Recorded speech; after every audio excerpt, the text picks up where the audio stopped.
Meanwhile, growing fears around the hostage situation in Gaza.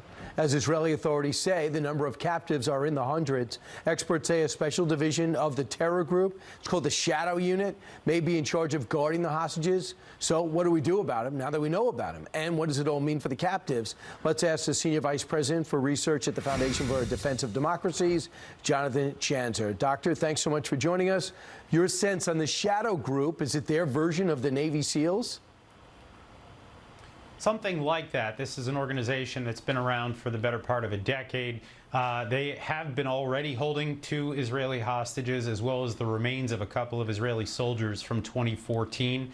They answer to what's known as the Qassam Brigades, or the so-called military wing of Hamas, led by a guy named Mohammed Deif, who's probably number 2 or number 3 on the Israeli targeting list right now. I think there are real questions about the way they're going to be treating these hostages. Hamas is trying to show, I think, really it's defying reality, but they're trying to show that they're taking care of these hostages by releasing some of these videos right now. But there's clearly an element of psychological warfare as well. So what is the reason, in your view, for the delay? Are we doing this? Are we telling them to delay? Now are they going to wait for the president to come here? A further delay? Is there a bad side to delaying?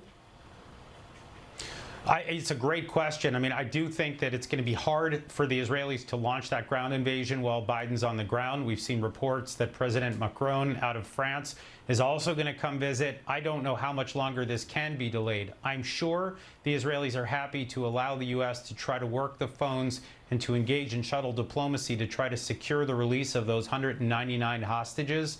But I do have to wonder how this looks in Tehran, how this looks with Hezbollah. Both of them are trying to determine whether Israel and perhaps even the United States are serious about their warnings. So the other theory would be they're convinced that Hezbollah is coming in the minute they go south into Gaza, and they have to be ready for it. It might be just pure logistics militarily. How much credence should I put to those theories?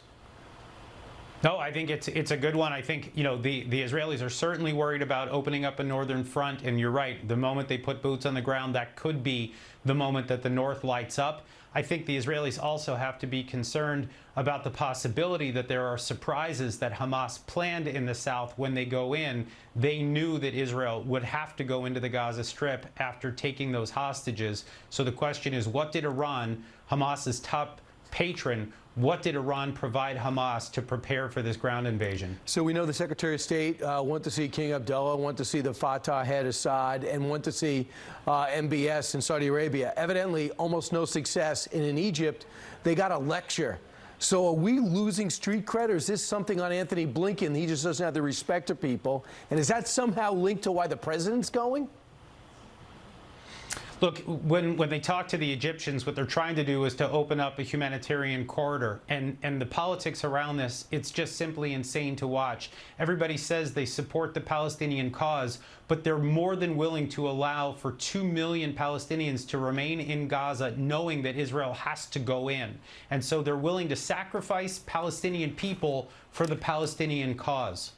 Right. Egypt does not want to set up a refugee camp on their border, especially when some of them could be Hamas, which is an outgrowth of the Muslim Brotherhood, who is still in their country creating havoc. Thanks so much, Dr. Jonathan Schanzer. Appreciate your expertise. Anytime. Still ahead, the disturbing rise in anti-Israeli sentiment reaching new heights on